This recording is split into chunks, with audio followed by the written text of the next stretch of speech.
I don't believe there's a person on the planet who pays attention, tries their best, is never lazy, is on time, works hard, has a mentor, and is giving it his all, who isn't rich.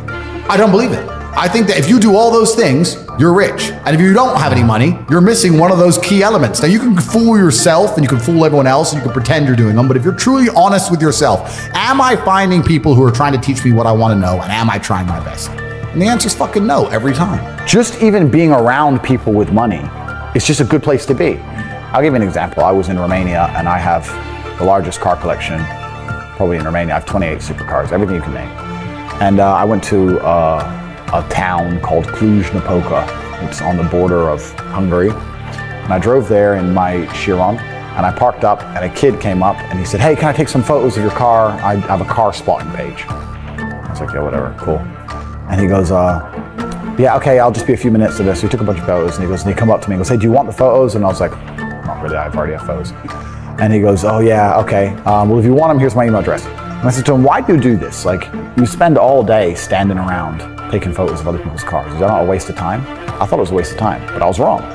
He goes, "Oh, well, I skipped school and I skipped college because I knew if I take pictures of expensive cars and email them to people, I'll have email addresses of the richest people in Romania." Yeah, smart. I was like, "You're clever." I ended up hiring him. He works for me now. Yeah. I was like, "I like you." He got himself a full-time job that day. So he understood, be near the money. I have no money. Money's over there. Well, let me get closer to it. Like, no point staying over here on my fucking own. Let me at least get closer to it. That was a 17-year-old kid. Now he's making 10 grand a month in Romania from me.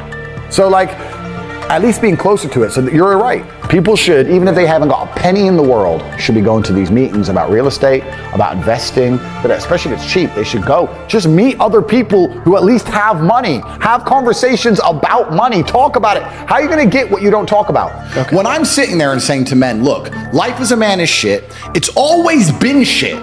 It's never been good. When men wake up and say, I'm depressed and life is hard and I'm sad and I'm struggling right now, I say, okay, throughout history, men have always struggled. Happiness is for children and women. Name a time in history it was better to be a man. Was it better to be a man in World War II? Was it better to be a man on the Titanic? Was it better to be a man in the Napoleonic Wars? Was it better to be a man when you were sitting in Vienna and the Mongol horde arrived, ready to decapitate any male and enslave all the females? When's it ever been good to be a man? Building the pyramids, was that fun? It's always sucked. The only time being a man ever is good is if you become an exceptional man, which is even something feminists admit, because feminists sit and complain about men and say, well, men have this, men have that, but they're talking about 2% of men. Fascinating. They don't talk about all men. They say men have the best jobs. 2% of men have the best jobs. Most men carry trash.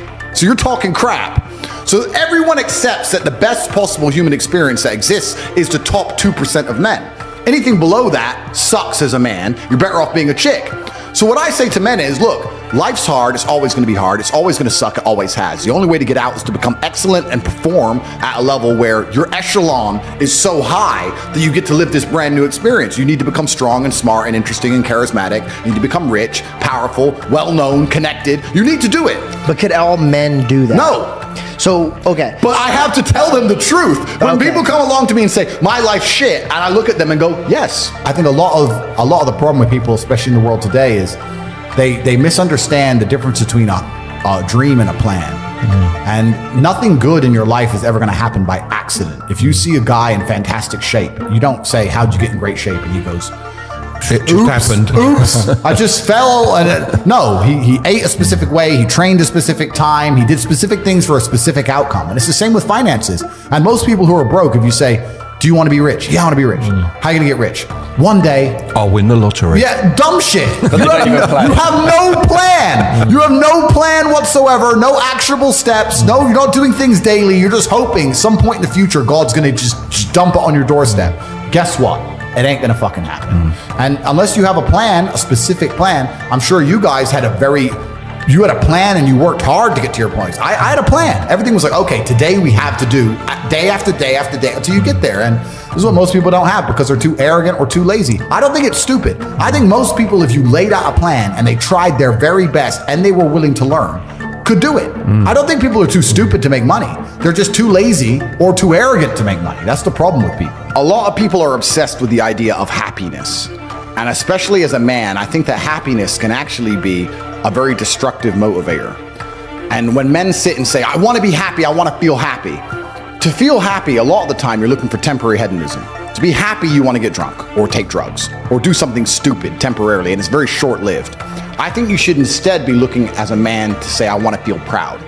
If you choose pride over happiness, you're going to make decisions that you're proud of and the people around you are proud of, and it's going to be better for yourself and better for society and better for everyone who loves you, everyone you care about. If you're the kind of person who searches for happiness, whether male or female, in my experience, people who search for happiness end up doing hedonistic, temporary, stupid things. When I find men who search to feel proud of themselves, I want people to be proud of me, and I want to be proud of myself, and I want to be respected. They often delay happiness. They often go through very difficult things and build things which are beautiful or build things which are difficult to do. They often go to the other side of fear to feel that pride. I did it. I faced my fear. I did it. Yeah. So I think as a man, searching for pride or searching to feel proud is a pretty positive mindset for masculine achievement. The reason I'm the luckiest man on earth is because God has given me endless building blocks to build a superhero. He's given me endless power. He's given me endless motivation. What did we say? Yeah. He's given me endless. I have endless sources of power. I can sit here right now and recall events that will prevent me from sleeping for 2 to 3 days. That gives me a superpower that other men do not have. They want to go to sleep. They're tired. I can stop being tired for days at a time. I can just have a thought. I can remember. I can sit, close my eyes, and use the power of my brain to vividly remember events, and I will not sleep for days. And when people come to me and say, oh, this happened, I'm really sad, or my heart broke, or this bad thing happened to me, I say, good. Thank the Lord that he's given you this endless source of motivation. You're wasting it. Yeah. That's your problem. But it's been given to you. Nitrous oxide has been given to you. You just have to use it in the correct way. So I'm the luckiest man in the world because all the bad things that happened to me have given me all the building blocks to become the most fantastic man on the face of the planet. I don't ever sit and concern myself with, am I spending too much? If I thought I was spending too much, I would simply find a way to make more money. Mm-hmm. And a lot of people talk about efficiency as well. I've had people talk about working smart, not hard. That is true.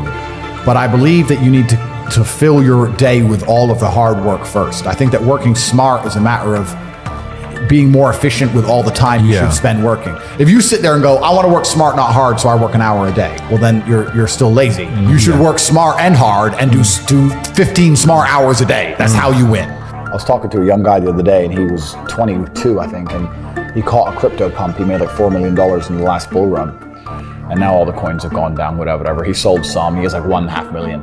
He's like, oh yeah, so I'm waiting for the next pump. I was like, bro, the problem with you is you've now been ruined for life because you're 22, you made easy money, and you think that you don't have to ever do any serious work. You also have no skill. Problem is with the crypto pump, it doesn't teach you anything. He didn't learn sales, marketing, staff management, stress tolerance. You need that. Nothing. He doesn't know how to do anything. So he's just sitting there just gambling on shit coins, waiting for the next one to pump. And he's 22, and his ass is never going to want to get a real job, and he doesn't have any skills. So I think he's in a lot of trouble, truthfully. I made this clear to him. So it can be a detrimental thing. It can be a bad thing. But in terms of making money, it's certainly easier than it's ever been because we live in a global marketplace now. You can reach the world, and all you have to do is have a message worth making people listen to. And it truly is the abundance mindset is true. I remember when I was broke. I thought everyone was broke. You do. Because I was broke. 100%. And then you get rich and you start thinking, shit, everyone has money. Every supercar I want is sold out. Every diamond watch I want is sold out. The private jet charters are full. The yachts are full. As soon as you get rich, you start Who are all these people that got money? Who are they? I was just in Dubai, and my houses are being built. They're going to be completed this year. I bought a bunch of them off plan, so I decided to rent. And I rented a house on the Palm. It's $25,000 a day, dollars. And I rented it. And I'm sitting there, and the landlord comes and goes, I just got an offer for $35,000 a day. You need to leave. And I go, okay, well, I'll pay $40,000 a day. And then he came back and goes, the guy's offered $50,000 a day for a year. And I'm like, who am I even in a bidding war with? And I just left. I was like, you know what? Take it. I'll get another one. But like, there's people out there with money like you couldn't fucking fathom. There is so much money in the world. So you do get to a level of wealth. Another time it hit me, I was at Monaco. I was sitting around dinner in Monaco after it was on a car rally, funnily enough. And there's like 10 of us, and I just looked around the table by coincidence, and I saw everyone's wearing a nice watch, and I thought, when I was broke, the idea, if someone told me they had 30 or 40 grand in the bank, I thought they were doing good. Now I'm sitting at a table, everyone's wearing a $100,000 watch. Nobody gives a fuck. It's just like, there's levels to the game. And when you get up to the top, you realize there's money everywhere. The abundance mindset, there are so many rich people. So if you're not where you want to be financially, I hope this pisses you off, because I'm telling you to annoy you, that you're sitting there struggling to pay your bills. There are people out there making so much money you couldn't possibly fathom, who have anything they want all of the time. And you may sit there and go, oh, but they're miserable. A lot of them aren't. Trust me, they're having a great time. So you need to make a bunch more money, because there's money everywhere. Think of the harshest lesson. You don't even have to say what it is, but think of the harshest lesson you've had in the last few years. And think of how many times you had the easy way to learn that lesson. You could have just stopped being a dickhead before it got bad. Like that. Think how many times you could have just woke up and go, nah. Yeah. But we don't, do we? Nope. We wake up like, we got away with it. It's fine. And then bam, you get hit. There's only two ways to learn lessons, hard and harder. If you're smart, you take it the hard way. Real idiots take it the hardest way. Yeah. But there's no easy way to learn lessons. But when will you stop the work and take a step back? I don't want to. I don't want to. I don't want to. No. And that's my competitive advantage. I don't want to do that. The enjoyment for you is the work, not the... Completely. Other people are like, oh, I'm here now, so I can now go on holiday. I don't want to stop working. I don't want a holiday. I don't want to relax. Is this relaxing? I'm going to try and relax for the first time in my life. We'll do this here on live on the podcast. Ready? Yeah. Ready?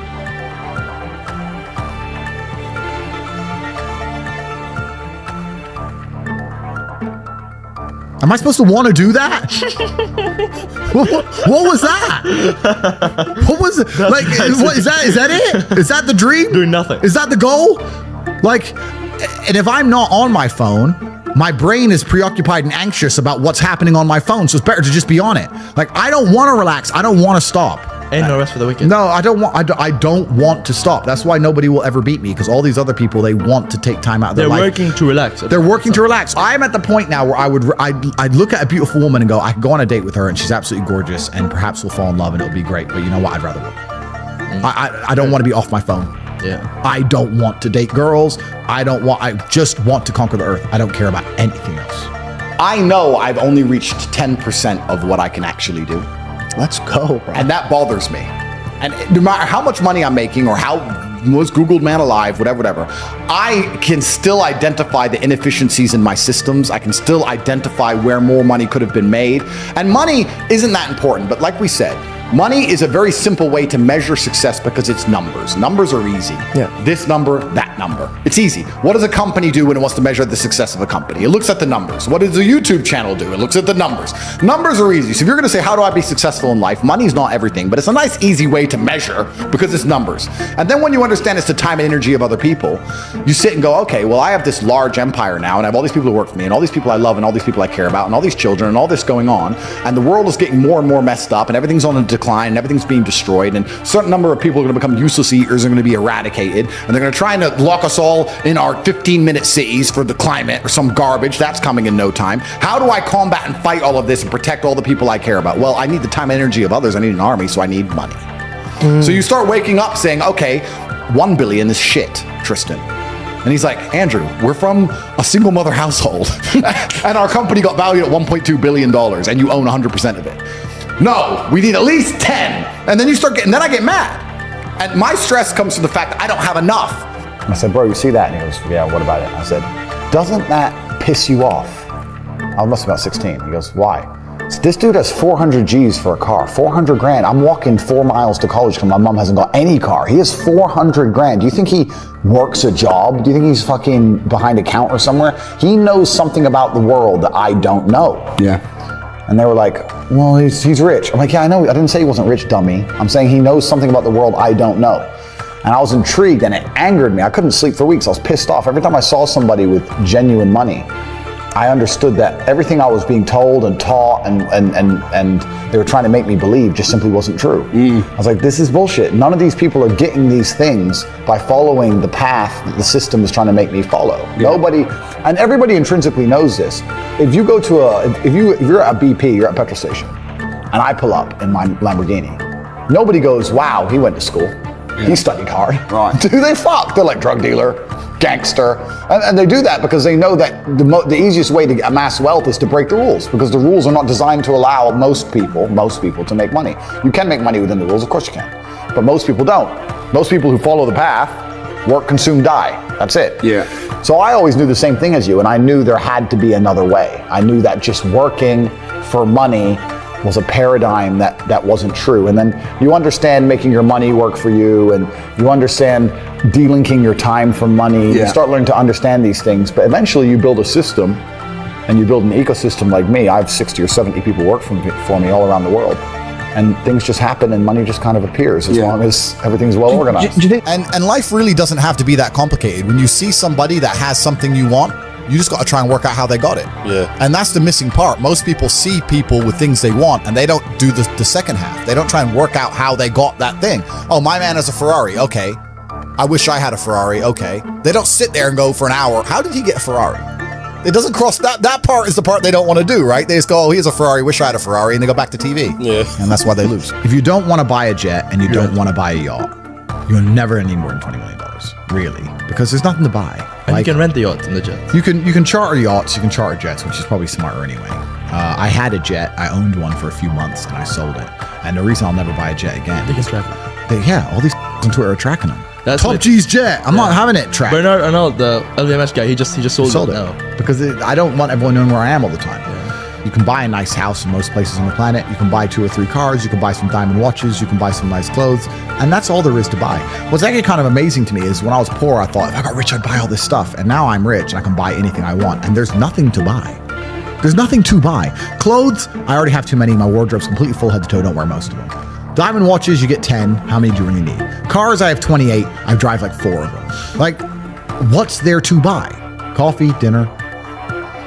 Yeah, true. There's nothing to buy. Like, so the money is just about influence and power. That's all it's about. All I know, what I will say as a matter of fact, is this world is hyper competitive, especially as a man.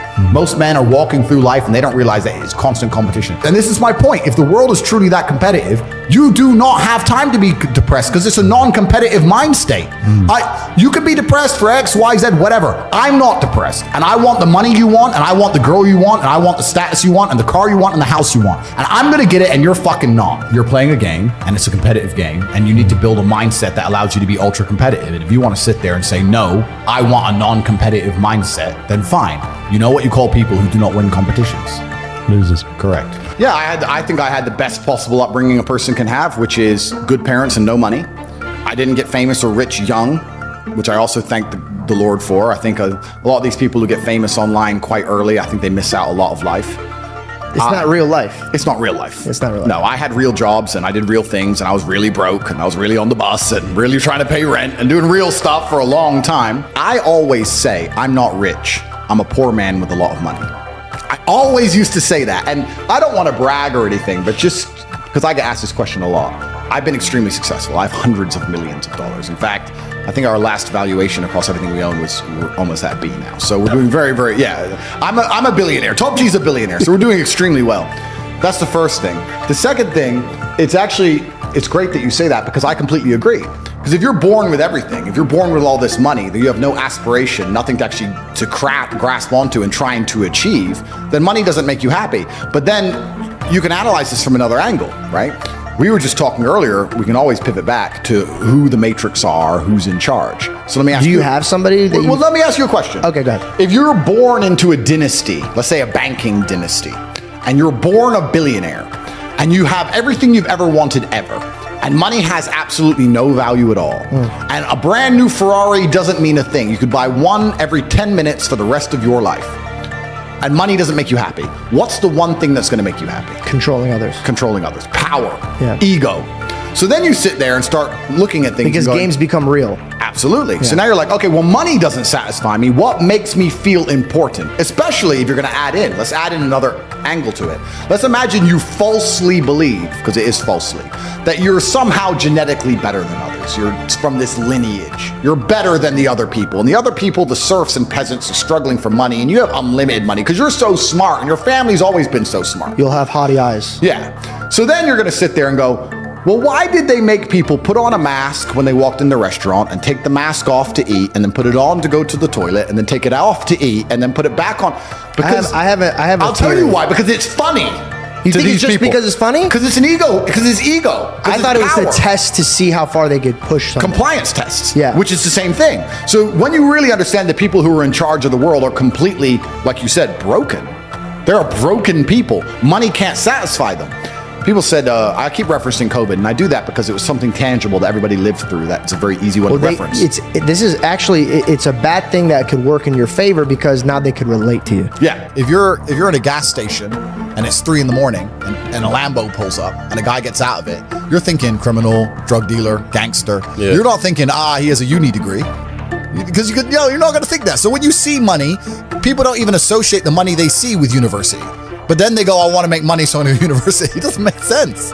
It doesn't make sense at all. So I think everybody knows that the system and the path they lay out for you is not a path that's going to lead to where you want to be. And I didn't know what the other path was, but that intrinsic distrust for the system and that distrust for the things they wanted me to do made me search for other avenues. And then I found them, right? And if you speak to the people who are richest, if you speak to the people you know, this is for everyone at home as well, if you speak to the people you know who have the most money and go up to them and say, hey, what made you rich? None of them say school. Do any of them say school made me rich? I got an A in GCSE. Like, who gives a shit? It's bullshit, right? So it's all indoctrination. So I knew it was indoctrination, and for that reason, I was always searching. And if you're searching, you're going to find it. Yeah. So The average people come to me and say, what do I do? I'm just the average guy. And my only answer is stop being the average guy. It's my only answer. You can't just be the average guy anymore. The idea from the 1950s that you can just be the normal, average, law-abiding, hard-working citizen and you'll have a good life is gone. Any man out here who goes, I'm just going to work hard, do my bit, and obey the laws, and I'll have a good life. No, you won't. No, you will not. Just doing your job is never going to make you rich because you're just going to be taxed into infinity and you're going to stay broke. So just obeying laws and doing your job now has set you up to be a peon and a slave for eternity. You have to get yourself in a position where you're making enough money that, I'm not saying laws can be broken, but there certainly can be bent. I mean, I think you know this with accountancy and the way the tax laws work. You get to a certain level where it's like, okay, yeah, we can just put that one to the side. We can twist that one around. Arnold Schwarzenegger says, break the rules, but don't break the law. Completely, yeah, and that's basically it, right? So you get to a certain level, and that's where it's really interesting because the average peon, their answer to all this is, we need to tax the rich. Because they don't understand how money works. They don't understand how the world works. And they think that rich people are out here working some kind of job that you can tax. I've spoken to dudes and like, yeah, I had a bad couple months. Why? Oh, my girl left me. You've wasted months? You've wasted months over some... Like, you had think of how much God loves you to have given you the grace and given you the opportunity to waste months of human time over some chick. Like, talk about blessed head to toe. If I waste months, empires are going to collapse. I'm going to end up in a cell or dead if I waste months. I have things to do every single day. I can't waste a second. Like, these people are just absolutely infinitely blessed, and their mindset is a product of that because they're spoiled children. Absolutely spoiled children. If you're going through life with any other mindset besides a hyper-competitive one, where you're capable of competing with some of the most dangerous men on the planet in all their forms, me and my network, and also my competitors. If you don't have that mindset, then you have to understand that you are spoiled. Yeah. You're spoiled by your reality. I believe there's only 3 reasons people are not rich. One of 3 reasons. They're either stupid, arrogant, or lazy. Stupid is actually the smallest category. People think, there's a lot of stupid people. There are, but I know a lot of stupid people with a lot of money, right? There's so much money in the world. To be too stupid to generate money, I think is less than 5% of the population who are genuinely too dumb to ever make a good wage. Then you have arrogant and lazy, and these are the 2 most common. Lazy because people just, but I need time to myself. But it's the evening. Or, it's hyper competitive. There are people who do not need times to themselves. There's an Indian in Islam, or there's a guy in Islamabad who'll do your job online for $3 an hour and he doesn't sleep. You're going to lose, right? So if you're going to be lazy in any regard, you have to understand there are people like me who are billionaires who work 18 hours a day. When I finish this, I get into my car and I open my laptop and I work on my way to my next appointment. And then I'm going to work all night until the day I go. When I go to sleep, I close my laptop and I'm going to sleep a minute later. I work. That's all I do. So lazy is a big problem because people go, but I just want to relax. If you just want to relax, that's fine. But you're competing against people who just don't want to relax and you're going to lose. And the last, and I'd say that's around, a lot of people have that element to them. A lot of people are lazy. That's about 50% of people. But the main reason people are not rich is because they are arrogant. 50% of people are brutally arrogant. And I'll give you an example. I have a school where I teach people how to make money online. It's called The Real World. It was called Hustles University. It's now called The Real World. TheRealWorld.ai. You can see it at CobraTake.com. I sit here as a billionaire and I sit and say, I will teach you how to make money online. Anybody, 18 modern wealth creation methods. It's $49 a month and I will teach you. And people will sit there in their brutal arrogance and as a brokey with no money and go, yeah, but can he really teach me? I have everything you've ever fucking dreamed of. I have all the money. You have nothing, and you're so arrogant that you believe you know more than me, or that you can do it without me, or that I don't know how to teach you.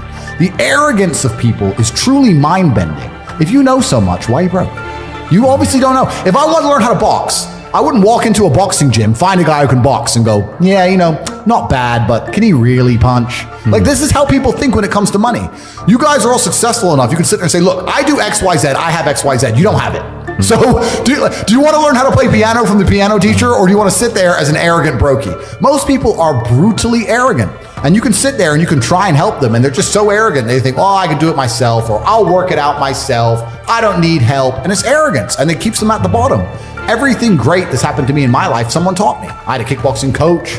My dad was my chess coach. You get taught things. To sit there and think you're too good to learn, well, this is the problem. Most people are broke. Most people are broke because they're arrogant, bro. It's the truth. It's nothing to do with how stupid they are. They're just arrogant people.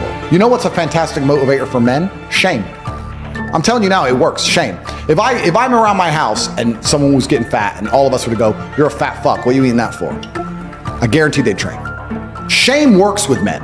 And you talk about this, and this is the reason I promote brotherhood. The reason I am the man I am is not just because I'm so fantastic. It's because I, even now to this day, live with 6 men. I live with my fight coach. I live with my brother. I live with some of my old friends I've had for 20 years. We live in this big ass compound, this huge house. If I wake up and my brother's been training an hour and a half, I feel so annoyed and angry and guilty that I have to go and beat him now. So that competitiveness keeps us constantly at edge. People say me and Tristan are best friends and our brotherhood is fantastic, but it is based on competitiveness. But we don't compete against each other. We compete to prove to each other we're a good teammate in the battle against the Matrix. How do you get there? Because I've seen a lot of men get torn up by that. Yeah. So how do you get to a healthy way where we're competitive, but it's not going to destroy our relationship? Well, you have to understand that there's enough outside enemies. You have to put your ego aside and say, look, there's enough people who already want me dead. We're the same blood. Can't we at least unite against all the people who want me dead? I want you. I'm in competition with you, Tristan. I want to beat you to prove to you I'm a fantastic teammate to you. As opposed to I want to beat you because I don't like you. And it's a different mentality. And we'll sit there, and my brother and I are in constant, endless competition, but it keeps us sharp. So masculine competition is super important, which is why it's the third thing I teach, which is brotherhood. You are the sum of the 5 people you spend the most time with. If you find some guys who have their game right, your game's going to get straight. It's as simple as that. And I think if you take any man on the planet in any situation, in any scenario, and you tell him to become as strong as possible because of all the lessons he's going to learn, become as rich as possible because of all the lessons he's going to learn, plus obviously being strong and rich are benefits, plus find a network of brotherhood of men who are accountable to themselves, and by extension accountable to you. If you're accountable to yourself as a man, you're also accountable for your friends. I don't want loser friends. I don't want dickhead friends. If I had a guy I really liked and he started being a dickhead, I'd try very hard to fix him. And if I couldn't fix him, I wouldn't be his friend anymore. I'd say, stop that. We don't do that. Why are you doing that? What are you crying about again? Why are you acting that way? Come on, let's go train. I don't want to train. But we always train. Come on, let's go. And then after a while, I'd be like, he doesn't train anymore. Get him out. Bye. Go get eaten by wolves. That's the unfortunate reality of the world, because I'm the sum of the 5 people I spend the most time with. I don't want to wake up one day feeling terrible and going, but he's missing the day and I might miss the day. His poison will get in my brain. I have to resist it. So if you get a brotherhood, masculine brotherhood, and you're accountable for yourself and for them, you're going to be able to do nearly anything. People will shield laziness with anything. No one wants to admit they're lazy. So they'll shield it with disbelief. That's a scam. Or, I don't work hard, I work smart. Bollocks. More cover. For just anything it takes to say, I don't want to work. Do you believe in that? Work smarter, not harder? I believe in both. Yeah. But there's a time when it comes to work smart. And most people are trying to do the smart work before they do the hard work. It's kind of like talent, right? You don't notice if you're talented at something until all the hard work's done. Yep. I could be the most talented tennis player in the world, but I don't play tennis. So if I go down the tennis court, Joe Schmo's going to smoke me. I don't get to see my talent until I've worked so hard that I'm in the top 1%, and now I'm beating them because I have some God-given gift. Yeah. You understand? Yeah. You have to do the hard work first. If there's no hard work, there's no smart work. So someone's going to sit there and go, I work smart, I don't work hard, so I only have to work an hour a day. If working smart gets you a lot done in an hour a day, then you should work smart for 12 hours a day and get 12 times the work done. I am absolutely and utterly a believer in hard work. I'm a proponent of hard work. I have all this money and all I do is work. My entire life is work. This podcast is work. I'm getting in the car, I'm going to another meeting, work. I'm going to fuck a bitch. That's work. She's going to be on my arm at the fucking Cannes at the film festival. That's more credibility. I consider it work to fuck her. That's work. I want to go to the gym so I'm in good shape. Work. It's all work. My entire life is work. And people don't want to look at life that way. They want to talk about work-life balance and being lazy and all this crap. I don't believe in any of that. I believe in if you want to win, you have to outcompete the man who's prepared to do nothing but work. It's player versus player. If you're going to sit there and go, I don't want to work more than an hour a day, well, the guy who does want to work more than an hour a day is going to beat you. And no matter how smart you are, there's always a smart dude who's doing the same smart work you are for more hours than you're doing it. That's just the nature of the game. And we talked earlier about speed. Most people go, it's only 2 weeks. It's only a week. It's only a week. The people who say it's only a week are the people who are broke. They don't value time. That's the reason you're all poor, because you say it's only a week. So, it's tomorrow. Oh, I'll do it later. It's only an hour. It's only a day. It's only a minute. You are competing against people like me. We do not waste a second. Being a normal man or an average Joe is always going to suck. The only way to have a good life as a man is to be exceptional in some fields. Here is how you do it. Yeah. You need to work your ass off. They delete me. They want men to stay depressed, semi-depressed, miserable, paying the taxes, just rich enough to pay tax, too broke to do anything else. Yeah. And that's what they want. That's what they want you. So they don't care about men's mental health either. They don't care how many men kill themselves. They don't give a shit. And this is why I talk about the Matrix. People say, why do you talk about the Matrix all the time?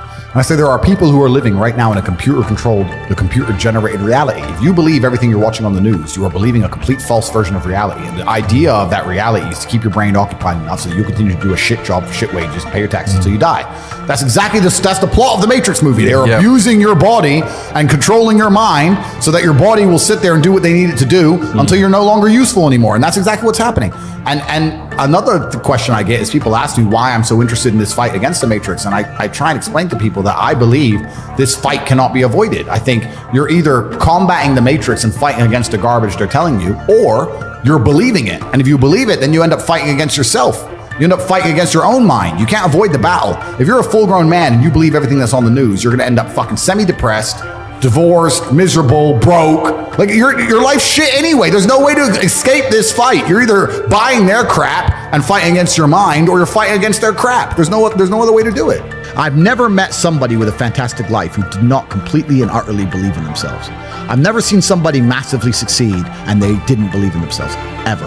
I've never seen somebody who just allows life to happen to them and become blown off course by some sadness, end up doing massively monumental and important things. I've never seen it. And if she leaves me afterwards, let's say she just likes to leave men, I don't care. I'm still working. You're still crying. You can't possibly ever beat me. I'll continue to beat you into eternity, as will my bloodline. You will sit and pay the price for the rest of your human years. Even your ancestors above you are disappointed in you, and your offspring for the rest of your lineage will look up and say, my great-great-great-grandfather was a loser because I broke his heart, and now we've been broke ever since. Yeah. Chess and fighting are remarkably similar. Very. You have to know what your next move is going to be countering his next move. And there's no luck. If you lose, you made a mistake. There's no such thing as a lucky punch. If I'm losing a fight, or if I'm beating some guy up, and he hits me with one shot and knocks me out, and people go, that's a lucky punch. He's trained his whole life to punch people in the face, and he punched me in the face. You call that lucky? I'll call that good. I think it was a very good punch. Excellent. Probably his best punch of his career. No such thing as lucky punches. Same thing with chess. If And you also, lose, you left your guard down. absolutely. It's my fault. Same thing with chess. Brutal self-accountability. If you lose, you made a mistake somewhere. How do you learn that? You have to go back, reflect. You have to watch the game back, play the game back. Where did I make the mistake? You don't blame your opponent, you blame yourself always in chess. The self-accountability. So when I stopped playing professional chess, I decided to move over to fighting because they're very similar. It's one-on-one, it's not a team sport. So that's why I chose to fight, but I never considered fighting fun. I never took it as, ha ha ha, this is fun. I was out to hurt people, for real. Firstly, I'm going to tell you something about myself and most rich people. We don't own anything. I don't own anything. I don't own anything. There may be a trust fund in Ecuador that owns a company in Singapore that might own a yacht that I could borrow, for example. I don't own shit. So that's the first thing. The second thing, you have all these different jurisdictions around the world. It's extremely complicated. How are you going to tax a rich guy? He has houses here, houses there, company here, company there, all the companies making a loss. Does Starbucks pay tax? No, Starbucks supposedly doesn't make money. Supposedly Uber's never made profit. An app on the phone with millions of cars around the world and people working endless hours for them and them getting a cut of it to run an app. Supposedly they've never made profit, never paid a penny tax. Funny how that works. You can't tax the rich. It's too complicated. You can't tax the rich. It doesn't work. All you're going to do is just drive them into other countries. If England right now today were to announce a huge tax on the rich people would just go, oh, cool, I'll base my company out of Belize. A few pieces of paper, fuck you. We don't really learn lessons unless they're learned the hard way. Yeah. I believe that unless a lesson has taught the hard way, you're not going to learn it. You can have so many near misses and people won't learn their lesson. Bro, you must know a guy who goes out there, nearly crashes his car, doesn't slow his ass down till he wrecks it. Yeah. Like, this is how people are, right? So you need that pain for the lesson to sting enough to really genuinely go inside of your mind. And it's the same with everything. It's the same with driving a car or business. Truthfully, if you want to learn a lesson about business, you're going to have to suffer at some point, right? So we always say that most people are not successful with their first companies, X, Y, Z, blah, blah, blah. I get that. The truth is, there's a lot of people who make a lot of money with their first company, but they just spunk it, act an idiot, and it all blows up in their face. And that's how you get the discipline on your fourth company, that when you have $3 million in the bank, you just leave it there. You know, and don't be done with it. So you need to go through some pain. You need to experience some negative things. You need to have to a degree some trauma to really even learn any lessons. So yeah, business studies, you're right. The book, that's not going to teach you anything about business. You need to get out there on the streets. You need to make mistakes. You need to suffer. You need to have the tax man knocking at your door. You got to deal with all that stuff so that you make sure it doesn't happen again. I really think that humans are stupid enough to only learn the hard way. That's kind of how it works. The problem with owning something is that it can be taken from you. So let's look at it the American way. In America, litigation is a big problem. Everyone gets sued all the time. So you don't want to own anything, because if you get sued, then you're going to have to pay that debt, and you might have to sell your assets to pay that debt. Not if it's in a company though, if it's in a limited company. Correct. This is the point. So Yeah. people don't own anything themselves. Okay, so anything the company. It's a limited company owns it. Yeah, trust yeah, owns it. exactly. So you understand what I'm saying? Yeah. Look at the Panama Papers. Yeah. Look at it, and then it gets really complicated. And this is what I'm saying, where the average Joe Schmo at home has no idea how this stuff works. Yeah. Because let's look at Nike, for example. Nike doesn't pay any tax. Why does Nike not pay tax? Well, I'll give you a very simple version. They have two companies. One set up in Belize with a 1% tax rate. One set up in Europe. The one set up in Europe sells Nike trainers, pays all the staff, pays the stores, sells all the shoes, makes all the money, all of them, makes millions and millions and millions in profit. The one in Belize owns the trademark. So after 100 million, 200 million, whatever it is, comes into the European company. The European company has a debt to Belize to use the trademark of all the profit. Isn't that coincidental? Yeah, right. That goes to Belize. Then Belize government comes along and goes, give us 1%. Nothing. Boom, boom, done. Tax paid. It's all a scam.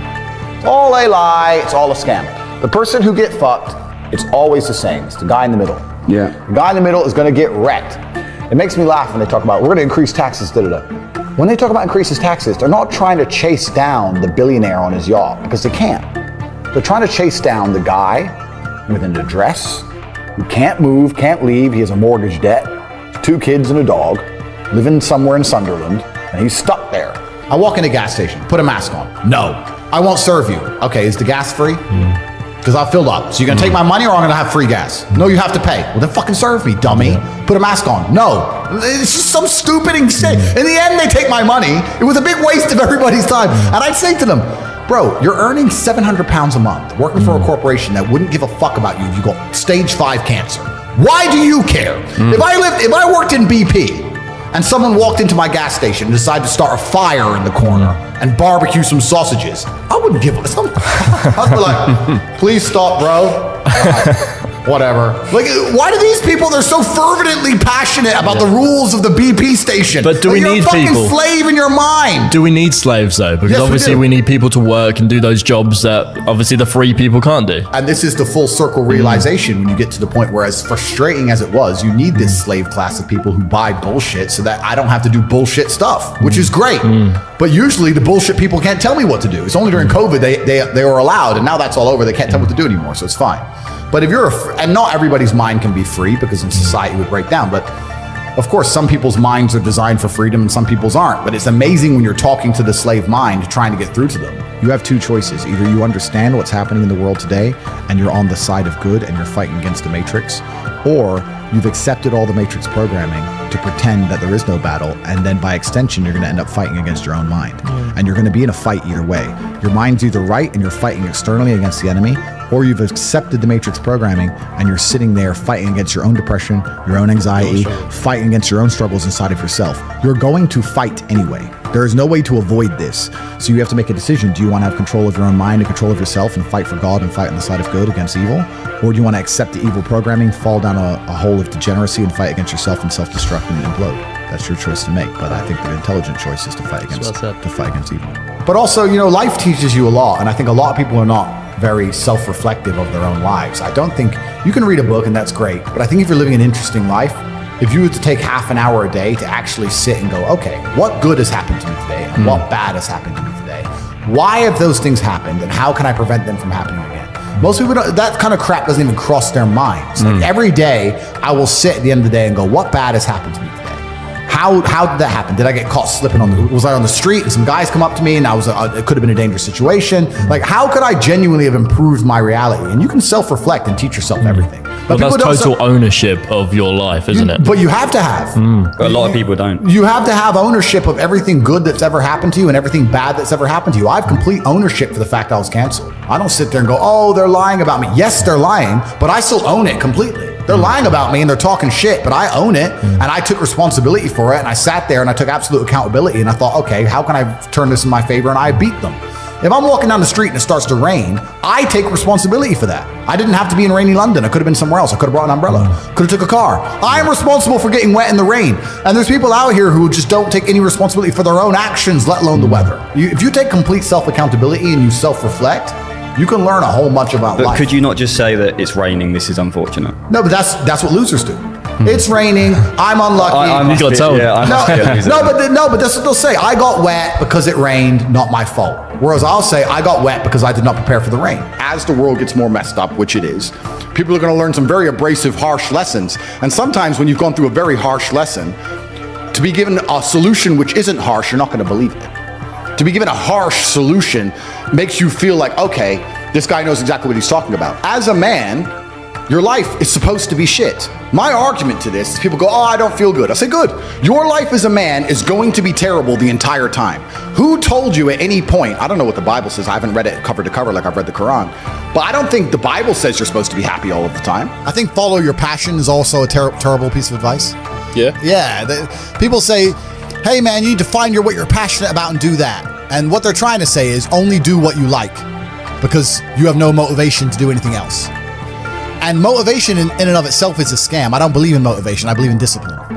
I am not motivated to do the things I'm supposed to do every day. I don't wake up full of joy that I have to go to the gym or that I have to work or got to deal with crap. I don't feel motivated to do them. I'm disciplined. I do them regardless of how I feel. Whether I'm in the mood to do it or I'm not in the mood to do it, it gets done.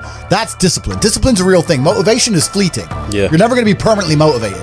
So when someone comes along and says, oh, do what you're passionate about, what they're saying is you'll have endless motivation and then you'll be able to try hard.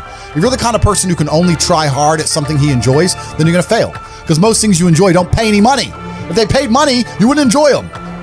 It's called a job, right? Nobody likes their job. You like your hobby. I'm sure you like playing video games. Maybe 1%, 0.1% can make money from video games, right? Most people, you ain't ever going to make it. Yeah. Do you think the guy in China who owns a concrete plant is passionate about concrete? Do you think he's sitting there stroking it at night, naked in bed? Fuck no. It's money.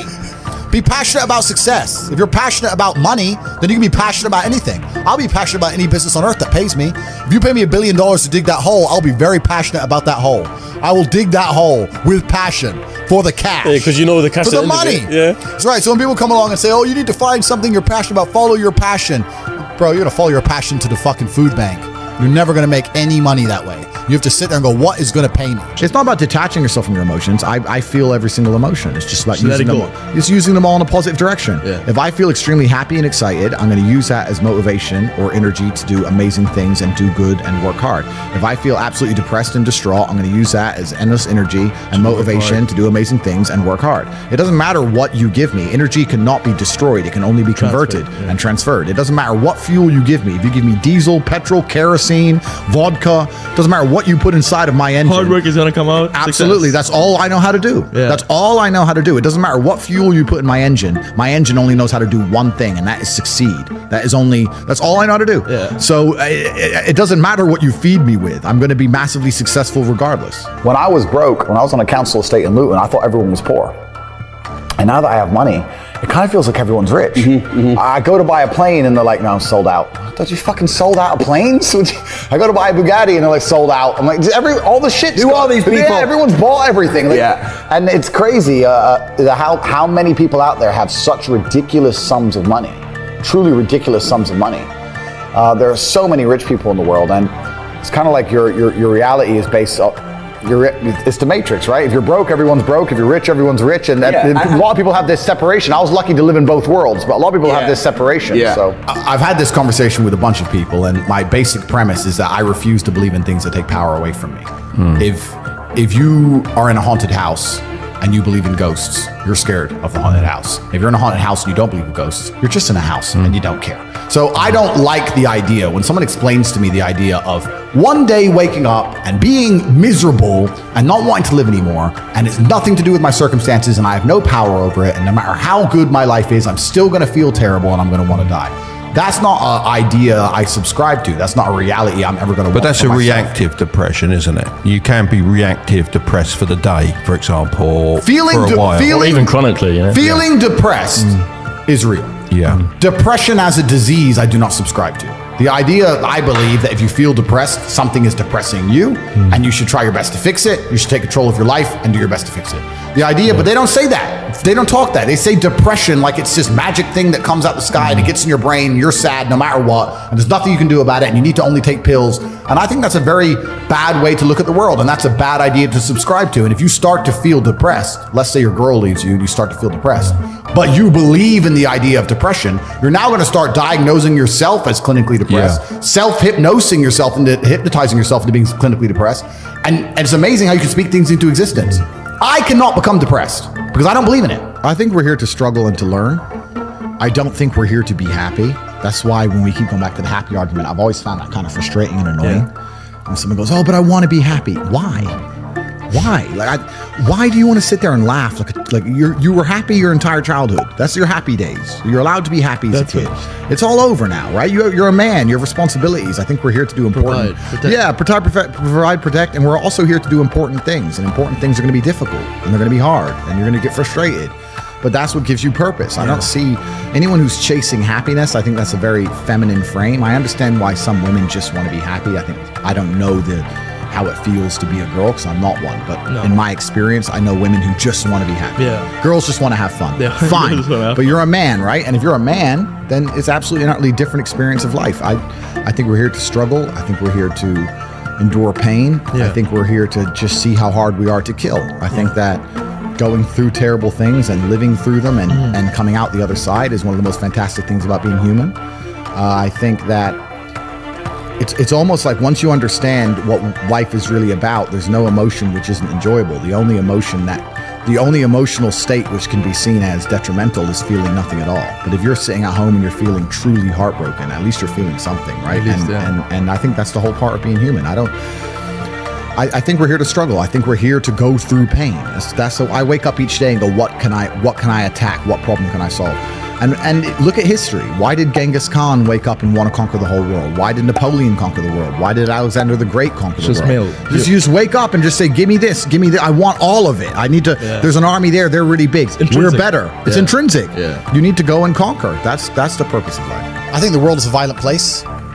I think there's violence all around us. I think that I view the world in a violent way. And I don't mean that in a negative context. I say a lot of things and people take them as negative, but I see them as positive, right? Like I say I'm an angry person and people imagine me to be like unhappy. Yeah. I'm super happy, but I'm angry.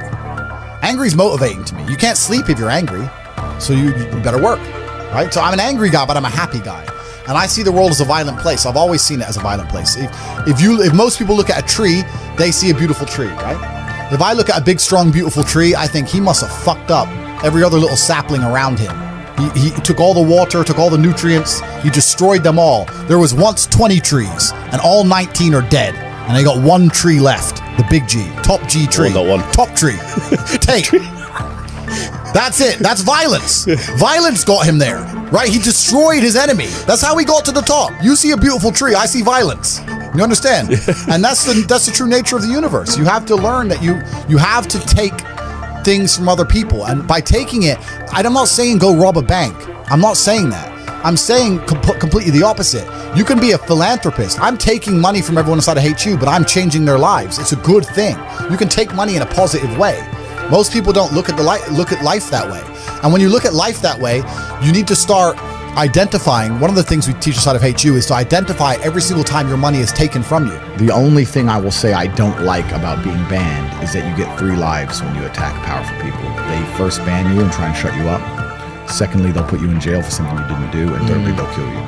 So I've used my first life, which is kind of upsetting when you know that next is going to be some false charges. The 2 worst ones. And if you survive the false charges, you just die. Jesus. So that's kind of upsetting. I like to think that people at home know if I ever ended up in a jail cell and the media started printing why, that they know it's a pure lie and they made it up. Yeah. But that's kind of scary. Outside of that, the ban in and of itself has not, I don't care, bro. It's made no difference to my life. You need to get a piece of paper or understand on a scale of 1 to 10 and say, how stressed do I want to be? How much pressure do I want to feel like I'm under? How much can I take? And be honest with yourself. I wanted this life. This is exactly what I want. It makes me happy. But there's a whole bunch of people who would not be happy in my position just because of the amount of pressure they're under. In my last cancellation, we had press trying to find my mother, family members doxxed. My last 20 ex-girlfriends called and offered a bribe, effectively 100,000 pounds to do a negative story on me. None of them turned. Bank accounts frozen, travel bans, all my social media is deleted, all over the news, national news, I'm evil, press releases in the schools saying that I'm bad for young men and I'm misogynistic. Like, most people are not prepared for that level of pressure. I slept fine. Most people would be like, whoa, there are death threats. Like, most people can't handle that. I can handle it fine. Most can't. You have to decide what you want to deal with. So when you're setting your expectations, it shouldn't just be about how much money you want to make. It's truly about how stressed and how much pressure do I want to be under. I actually enjoy it. I'm a warrior. I'd be bored in the other way. I want people coming for me. That's what I want. But if you don't want that, then don't build a life that does that. I think if I were to talk to Tyson or Tyson were to talk to anybody, he'd say the same thing. He'd say, look, end of the day, even if you're struggling, it's you that's going to have to get up and get the work done and change your life. I think that a lot of the help, which is being purported now by the system, by the Matrix, isn't designed to help. I think it's designed to keep people in this state of depression, because when you're depressed, you're submissive. You don't care about what happens to you if you're depressed. Depressed people aren't going to riot against a new law or against COVID tyranny because they're depressed. They're too busy. They're at home and they're sad. I think that keeping everybody in a degree of semi-neutered depression, semi-sad, is good for their ability to control all of us. So when they go on the TV and say, you're depressed, it's a disease, you can't fix it, there's nothing you can do about it, it's not your fault, I think they're just trying to reinforce in your mind that you're never going to get better. I think if they really cared, they'd say, like Tyson Fury says, you're depressed, but you can beat this. You can do this. I don't hear them saying that very often. They just sit there and say, everyone's depressed and it's normal. Accept it. No, I don't accept that. I don't accept that. I don't think people should sit there and accept that they're sad. Change it. I think only you can change it. That's what I believe. God created us to learn and understand ourselves and understand other people and understand the world. And what did I say earlier? I said that you don't learn a lesson or you don't appreciate something without pain. Without pain. So you have to struggle to learn anything. There's only 2 ways to learn things, the hard way or the harder way. If you're smart, you can learn the hard way. But in my experience, 99% of the planet only learn the hardest possible way. If the lesson's even 85% effective, they'll make the same mistake. It's only when they completely decimate and destroy an element of their life do they sit there and go, oops, now I get it. No. That's how it goes. If you start with a good team, you're going to make it. That's really true. Brotherhood in and of itself is so valuable. If you sit around with 20 people and none of them are lazy and none of them are snakes, you're going to be fine. So you need to have people you can give this guy's in charge of this thing, that guy's in charge of this thing. Delegate people, different roles, different tasks. Absolutely. You got to have a team, you got to have a network. And my network is so strong, that's one of the big advantages I have. I have people around me who I can genuinely, seriously trust. Hey man, thank you very much for watching this video until its very end. I highly appreciate it. I don't regret absolutely anything. I don't operate in that frame. I think that it's still a lot of people think that this is the end of me and they don't understand this is absolutely and utterly just the beginning. My only concern now is becoming too big. That's my concern. I'm worried about becoming too influential, too big. There's nothing that God hates more than sloth and laziness. If God were to create a man and that man were to sit around and do fuck all, God will frown upon you. It's why you're never lucky. If you're listening to this and you think I'm never lucky, I'll tell you why, because God dislikes you because you're fucking lazy. Start the work. Start to show God the beauty of his own creations. You'll be amazed how lucky you'll become. God is unhappy with these people. And inside their hearts, they're unhappy. We talk about depression, anxiety, all those things you mentioned earlier on this podcast. You loathe your own weakness. You loathe your own laziness. This is what all of these things are. I don't feel depression. How can I feel depression when I'm the most powerful version of me that I could ever fucking be? Most men are walking through life and they don't realize that it's constant competition. Every single pound they want, someone else wants. Every single girl they want, someone else wants. And they're just sitting there just fucking floundering and wandering through life, unaware of how competitive the world is. And this is my point. If the world is truly that competitive, you do not have time to be depressed because it's a non-competitive mind state. You could be depressed for X, Y, Z, whatever. I'm not depressed. And I want the money you want, and I want the girl you want, and I want the status you want, and the car you want, and the house you want. I'm gonna get it and you're fucking not. I don't give a shit what happens to me in my life. I don't care how bad it is. I don't care if the worst, most heinous things I could possibly imagine happen to me. I know that my sadness, my depression will be temporary because I will never stay a loser. It's against my creed, it's not in my DNA. All of your minds are broken. You can't even focus on anything anymore. You are constantly distracted to the point where you can't even appreciate the good things in your life. You're distracted. Your minds are broken. You need to rewire your mind and resist the slave programming. If you cannot control your own mind, then you are just a feather in the wind of life. Because your own mind is the only thing you can control. You can't control the weather. You can't control people. You can't even control whether your heart stops beating. You might have a heart attack tomorrow. You can't control anything besides what you think. If you cannot control your own mind, then you go through life with zero control, zero influence. You can't control anything. You're just a feather in the wind, waiting for life to blow you from happy place to sad place to happy place to sad place, completely hoping on the gods to be fortunate to you because if any genuine discomfort comes your way, you're fucked. It's so easy to win if you can control your own mind. It seems that nobody fucking can. Your own father's ashamed of you, and you don't even feel fucking motivated to do shit. It's a fucking shame. You're to go and look your father in the eye and say, you know what? I could have been a UFC champion. I could have been a multi-millionaire. I could have been a race car driver. I could have been a fucking nuclear physicist. Could have done all these things, but I was busy on Pornhub. You think he's gonna be proud of you? Fuck no. People who go, yes, I'm wasting my potential. Those are the ones who have potential. The ones who stand up and go, I am wasting my potential. I could be anything and I am not that yet. They have a chance. This is your prerogative as a man.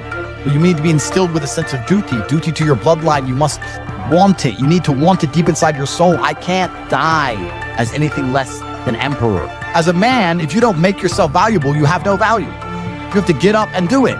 Just like a video game, you start with fucking zero. You have to decide if you want to complete it. You have to upgrade your character. So I find it amazing that men are going to play video games and fuck about and waste their time instead of upgrading their character. Everyone knows what to do. You know what you have to do. If you had to become the most dangerous, intelligent, respectable man on the planet, you know you're supposed to go to the gym. You know you're supposed to train, learn how to fight. You know all these things. You don't do them. That's your decision. It's your prerogative. I didn't make that choice. I made the choice to do it all. I decided all. And every single man watching this can do the exact same thing, which is why I have very little pity when I do these streams and people think I'm arrogant or I'm rude to people. But if you've made a fucking decision to be less than you should be, then I believe you should be mocked for that. And me as a man, when I put myself through hell, when I have had such exacting, such stringent standards for myself, why would I then have less exacting, stringent standards on the people I meet? Why would I put myself through hell to be me and then meet someone who didn't put themselves through hell and then treat them like my equal? No, fuck you. I suffered when you didn't. So you're not my equal because you decided not to suffer. You have enjoyed comfort when I haven't, and that's fine, but don't expect me to look at you as my equal because you're not, because I put myself through hell. I put myself through hell because I decided to throw comfort away. For 10 years of my life, I was never comfortable. My basic premise is that I refuse to believe in things that take power away from me. The idea, I believe, that if you feel depressed, something is depressing you, and you should try your best to fix it. You should take control of your life and do your best to fix it. Let's say your girl leaves you and you start to feel depressed. But you believe in the idea of depression. You're now going to start diagnosing yourself as clinically depressed, self-hypnosing yourself into hypnotizing yourself into being clinically depressed. And it's amazing how you can speak things into existence. I cannot become depressed because I don't believe in it. Let's pretend I'm completely wrong, right? The best option, the best thing to do is still to get up, be an adult, control your emotions, be stoic, and do the things you're supposed to do day after day. Laying in bed and doing nothing is never going to be the best option. The best option is still to go to the gym, to work hard, to run your business, to be successful. So it doesn't matter. We're talking about the different positions on the chessboard. But if the rules of the game remain the same, regardless of the position you're still trying to win, you still have to do the same things. So does it even matter at this point?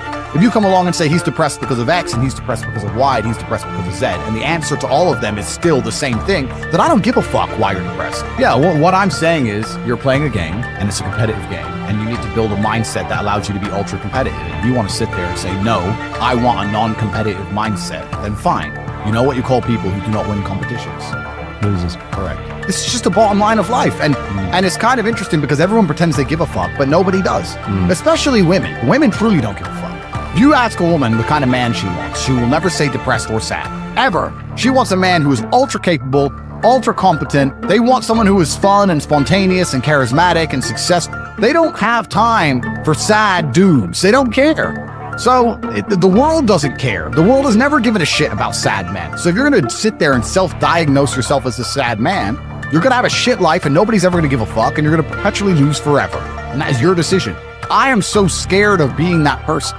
The idea of that terrifies me to the point where I don't even want to accept that as a reality that can possibly exist. I don't give a shit what happens to me in my life. I don't care how bad it is. I don't care if the worst, most heinous things I could possibly imagine happen to me. I know that my sadness, my depression will be temporary, because I will never stay a loser. It is against my creed. It's not in my DNA. So they try and convince you, don't worry if you're being a loser, because people feel sorry for you and you'll get attention for it and you'll be okay in the end. And it's all this temporary fixes of dopamine by saying, I'm sad. Don't worry, bro, you'll be okay. But it's bullshit. They don't care long term. The world doesn't care. Nobody really cares. Chicks don't care. Business doesn't care. You are going to fail. You can have anything you want on the planet. There's not a girl I look at that I want that I can't have. Not one. That's my reality. There's not a car I can't have. There's not a house I can't buy. I want to go to a yacht. I want to go to Antarctica. There's nothing I can't have. Bam. Because I've decided to become this man.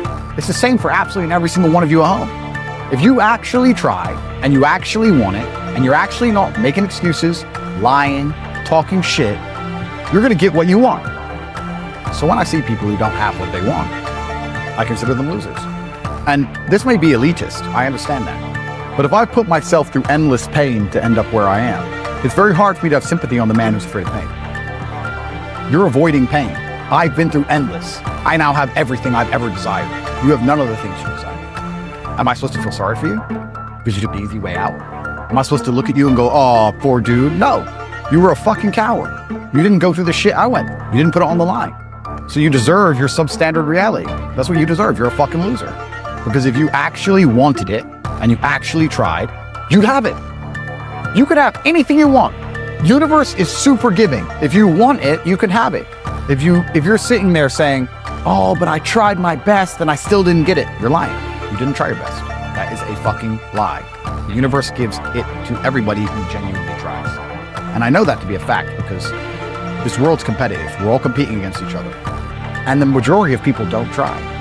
Like I've achieved this amazing life and I've tried very, very hard. But it could have been harder. You just get to a point where you're like, I'm tired of hearing your fucking excuses. That's bullshit. And you become to a degree, yeah, cold and psychopathic. It's true. That's what happens. And I get it all the time. I get thousands of emails a day. Everyone I grew up with, people I know, I get it all the time. They'll message me, hey man, just unlucky. You are not unlucky. You are a lazy fucking loser. You are not unlucky. You're breathing. You're lucky. The unlucky ones are gone. You're alive and you are a lazy loser. So a loser is anybody who does not have everything they want at the drop of a hat. That's who I call a loser. When I was broke, I couldn't sleep. I don't know how there's broke people out here sleeping just fine at night. Going, inflation's 20%, gas prices are 6 times, everything on the news is a lie. I never stand a chance of ever getting rich. Where's my pillow? Like, what's fucking wrong with you people? I'd go to bed at night as a teenager and think, I looked it up on the internet. It was a Honda Civic Type R. I wanted one. It was 38,000 pounds. I had no money. Less than 50 pounds on my bank. Couldn't afford it. Then I looked up how much a Ferrari cost. 210,000 pounds. And I said to Tristan, my brother, I was like, there are people with 210,000 pounds for a car. How? If I worked my job for 6 years and saved every penny, if I walked to work and didn't eat, I couldn't buy this car.